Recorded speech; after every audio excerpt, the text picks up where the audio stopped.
Well, today is, what's today? February 10th, 2016, and I'm supposed to be getting my ex today.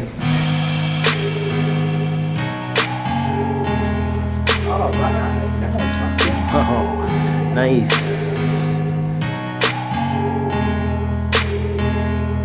This is cool.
So the Falcon Wing doors can be opened by this key fob here for the X. Each window opens the respective Falcon Wing door. There's the passenger side, the driver's side. As you can see, it's probably a couple seconds. Let's take a look inside. But the rear seats, as you can see, they're individual seats and not a bench seat. And the controls are down here that you can move the seats back and forth. And then you can also access the rear by pressing this button here. And as you can see, the opening's pretty wide. The interesting thing is you can just stand straight up and then sit down. Again, you can just stand straight up, not have to worry about hitting your head, and step out. Which makes a world of difference getting in and out of the third row. In the launch, Elon Musk demonstrated that it could be moved with just a touch of a button, but I guess they don't have the software update for that yet. You can move this back and forth. So, as you can see, it goes up pretty far. And I'm not a tall gentleman, but being 5'7", even in the middle row of the middle seat, not tall, but definitely enough headroom.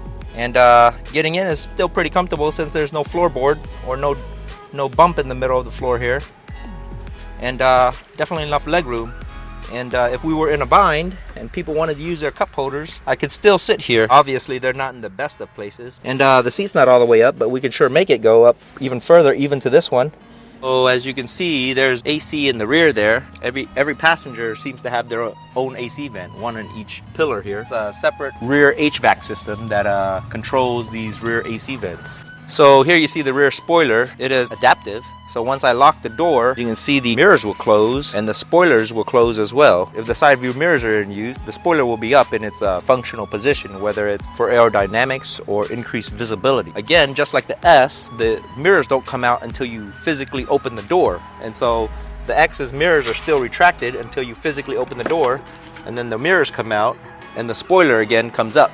And another thing that I found quite interesting with the spoiler is it's completely glass underneath the spoiler. And that's the whole point of the spoiler, is to come up so you can see under it and increase your rear visibility. You may be able to see it better if I open the trunk and look from inside up. If you look from this angle, you can definitely see that you can see spoiler and underneath it, and there's definitely glass underneath it there.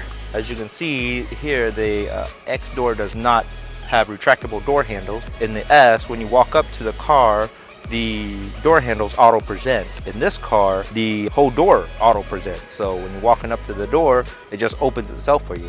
just like in the S, you can turn that functionality off. To open it and close it, it's just a push of a button here. And so that closes it. So again, if you want to open it, you just kind of tap here. It's quite a little bit of force. I mean, you don't have to mash the thing, but just simply touching it like a capacitive touchscreen is not enough. You just physically got to push it in. I'm going to walk up to the doors here and see what they do, and they open up. And if your intention wasn't to actually get into the car, just walk away and let's see what it does. There you go, and it closed by itself. The little storage compartments they gave us now. So this is different from the S. I mean, I guess you can try to fit a big gulp in there. I wouldn't personally do it, but you can probably fit something in there, like treat it like another cup holder. More room than you get in the S, and it comes all the way back here. I mean, behind the door. I don't know what is in here in the S, but it's certainly blocked off or walled off. I mean, you don't have that space in the S.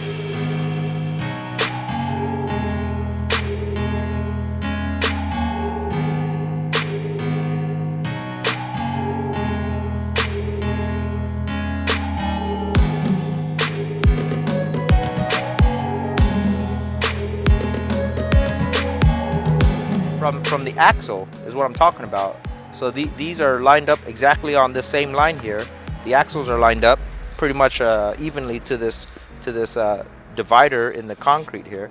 And as you can see, the mirrors of the Model S is a lot further back than that of the X. The X actually, from the mirrors to the front axles, is a lot shorter than the S's mirrors to the front axle.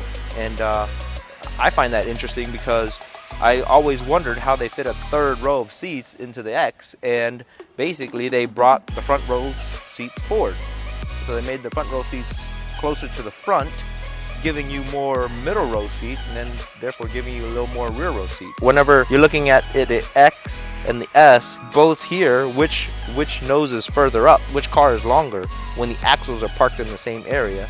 And I think the X is just slightly longer than the S when the axles are lined up at the exact same spot.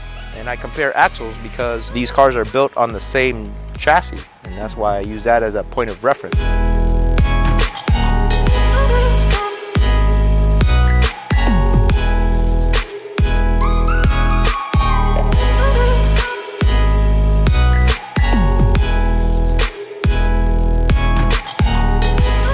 Microwave space, but try to fit it lengthwise. Certainly doesn't fit in the S. So we're going to try it in the X now. And here we are trying to fit it in the Model X front trunk, and it doesn't work.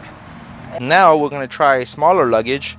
These are pretty much standard size carry-on luggages. See how it fits in the single motor Model S versus the front trunk of the Model X.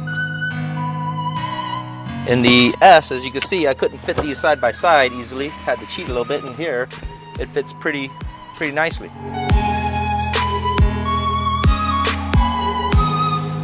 So we're going to compare the rear trunk, and I guess the main thing people really want to know, what can you fit in the rear trunk of the X? Large 27-inch piece of luggage. These are pretty much standard size carry-on luggages.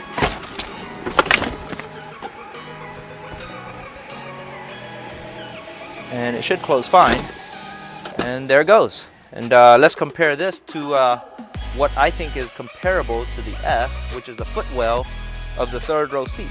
And there's the footwell of the third row of the Model S, and I believe the trunk of the X is pretty much similar, pretty much fits about the same. However, because the X is higher, you can see that this is kind of impinging a little bit on the S's trunk. It might not close, and it doesn't. Here I want to talk about car seat. Here you see the car seat in the middle row, and to easily get to the rear, you just press this here button, and obviously the child shouldn't be in it, but it goes up, kind of squishes the seat a little bit, but it definitely goes up, and you can easily again sit in the rear. And another thing I found interesting was at least you can get the child in and out easily into the rear third row car seat. Most 3-row SUVs you wouldn't even consider it because getting back there is so hard, but here, due to the design of the Falcon doors, you just kind of reach in there and buckle them up, and then take them out, set them down, let them run around. There's no roof in your way, there's no door here in your way, and so you can get to them easily. Basically, I wanted to compare things between the X and the S for practicality purposes. The technical measurements and car technical mumbo jumbo I don't know too much about, but I do know what is important to me in everyday usage, so which would include luggage capacity and ease of in and out of the car and ease of in and out with kids. That's why the X works for me.